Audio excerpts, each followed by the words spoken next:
Estás escuchando Ágora por Luz Radio 102.9. Seguimos en Ágora y me acompaña Javier de la Era. Hemos venido conversando sobre el debate que hay en torno a la existencia o no de las razas humanas. Y planteamos en el segmento anterior cuáles son los argumentos para estar a favor de la existencia de las razas humanas. Y tú me decías, bueno, un primer argumento que tradicionalmente se ha invocado es que al contemplar distintas poblaciones, efectivamente vemos que hay rasgos que son definitorios, rasgos biológicos, que son definitorios de cada una de esas poblaciones. O sea, la gente en África, por ejemplo, suele tener la piel mucho más oscura que la gente en Escandinavia. El tipo de ojos que predomina en el este de Asia es muy distinto al tipo de ojos que predomina en Europa, etcétera. Pero claro, yo decía, bueno, pero eso tiene el contraargumento de que muchos de esos rasgos son arbitrarios, porque si seleccionásemos otros rasgos, veríamos que no, las líneas divisorias de la humanidad no coincidirían como cabría esperar si las razas humanas realmente existieran. Un hecho que a mí siempre me llama la atención, por ejemplo, es que cuando contemplamos a una persona, supongamos, de Senegal y a una persona de Papúa Nueva Guinea, visualmente se parecen mucho. Ambos tienen la piel bastante oscura, la forma del pelo incluso es muy parecida, pero resulta ser que cuando se hacen análisis genéticos y se comparan el ADN de esos dos hipotéticos individuos, la distancia entre ellos es casi mayor que la distancia entre esa persona en particular y otro habitante de la Tierra. Es decir, que a pesar de que fenotípicamente pueden tener cierta semejanza en función de algunos rasgos, genéticamente son de las poblaciones más distantes entre sí. Por supuesto, Gabriel. Incluso se ha estudiado bastante bien que dentro de poblaciones que son fenotípicamente, que aparentemente son muy, muy parecidas, incluso puede haber mayor variabilidad interna que la variación que hay entre el grupo entero y otro grupo que sea visiblemente diferente. Vale decir, tú y yo podemos, a pesar de que tengamos piel blanca, a pesar de que seamos más o menos parecidos a un observador externo, a lo mejor, si tomamos en cuenta otros rasgos, como tú has mencionado, tipo de sangre, tipo de nariz, forma de la oreja y otros rasgos que usualmente no se toman en cuenta, tenemos más variación entre nosotros dos que la que tenemos, por ejemplo, con un individuo que viva en África, si tomamos todo el conjunto de los rasgos. Pero fíjate, lo que le dio credibilidad a esta idea de que de verdad hay compartimientos estancos, por decirlo así, en la raza humana, en la especie humana, pues propiamente y exclusivamente viene del siglo XVIII en adelante.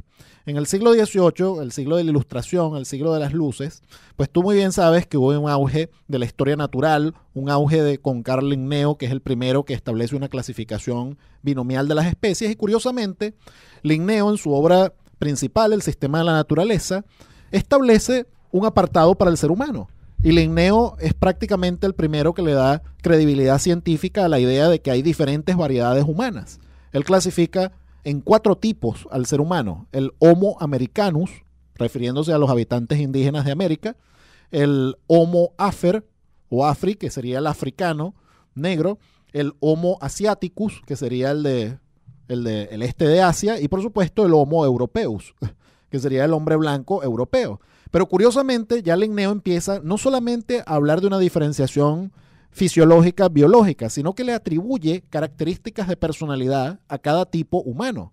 Entonces, por ejemplo, Linneo es uno de los primeros que dice, bueno, el Homo afer, el hombre de África, constitucionalmente es perezoso, es impulsivo y actúa por capricho. Bueno, eso... contradistinguiendo, por ejemplo, del Homo europeus, el Homo europeus, que lo clasifica como inteligente, sagaz.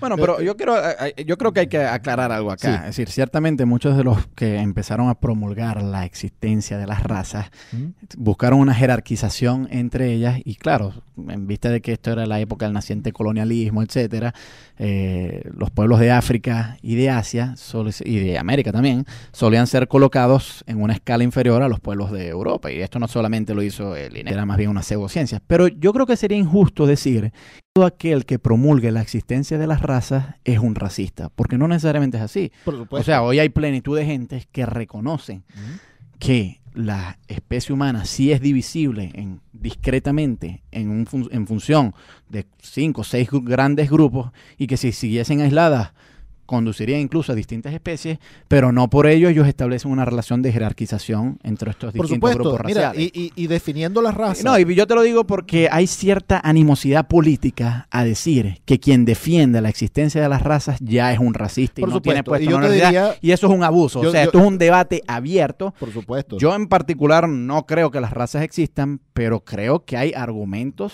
a Por favor y supuesto, en contra. Y no por podemos supuesto. llamar racista sencillamente a quien no esté de acuerdo con nosotros en esto. Mira, y todo parte de la definición que uno le dé a la palabra raza. Oye, porque tú ciertamente, y se puede argumentar, oye, que hay poblaciones humanas que ciertamente han estado más o menos aisladas de otras poblaciones humanas, y por supuesto eso tiende a hacer que ciertos genes aparezcan con mayor frecuencia que en otras poblaciones. Claro. Y de hecho, es elemental constatar que, por ejemplo, los genes que producen la piel más oscura, pues se han preservado mejor en África y en otros lugares del mundo que en el norte de Europa. Eso es un hecho evidente.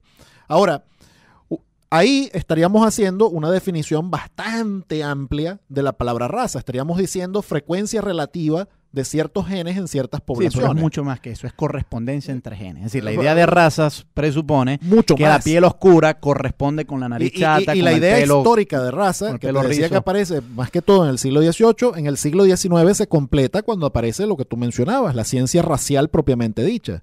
Y ahí aparece, por ejemplo, el conde Arthur de Gobineau, el famoso francés, que establece que hay 3 grandes razas en la humanidad, y ya él sí empieza a establecer una relación entre raza y clase social.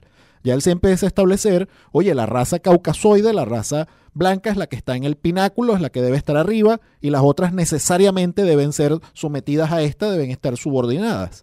Ahora, fíjate, ya cuando hablamos de la raza, en este sentido, de grupos humanos que constitucionalmente están por debajo de otros jerárquicamente o que tienen características distintivas que van a preservarse en el tiempo y que prácticamente no pueden cambiar, ya ahí estamos hablando de una postura que no tiene ninguna evidencia científica. Vamos a ir a hacer un corte musical y al regreso seguimos conversando sobre este asunto de si las razas existen o no y en caso de que existan, qué relación puede haber entre ellas. Me acompaña Javier de la Era, nuestro Twitter, @AgoraLuzRadio.